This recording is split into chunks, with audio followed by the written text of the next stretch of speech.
قيل الفرق بين الجود وبين الكرم أن الجود صفة ذاتية للجواد، ولا يتوقف الجود بالاستحقاق ولا بالسؤال. يا من يعطي من سأله، بعد ومن لم يسأل ومن لم يعرفه. هذا هنا عندما يعطي هذا يسموه هذا العطاء ماذا؟ يسموه جود.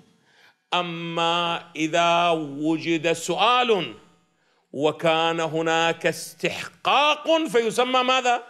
يسمى كرم. وهذه هو نكتة لطيفة واقعا. إذا تمت هذا الفرق اللغوي أو الاصطلاحي، إذا تم واقعا عند ذلك يعرف بأنه من أسمائه الجواد الكريم. يتضح بأن الله سبحانه وتعالى بعض عطاءاته على أساس ماذا؟ جوده، وبعض عطاءاته على أساس كرمه. فلا بد احنا ندور على ذيك العطاءات اللي شنو؟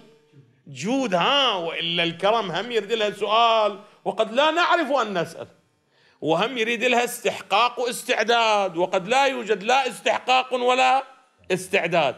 أما الجود، عطاءات الجودية إن صح التعبير، هذيك العطاءات الجودية لا تتوقف لا على سؤال ولا على ماذا؟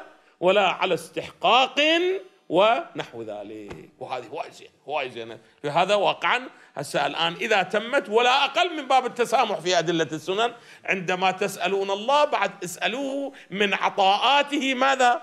من عطاءاته الجودية لا من عطاءاته الكرمية. وهذا هو أثر المعرفة في السؤال من الله سبحانه وتعالى. قال وقيل الفرق بين الجود وبين الكرم أن الجود صفة ذاتية للجواد. هاي بعد مرتبطة بمن؟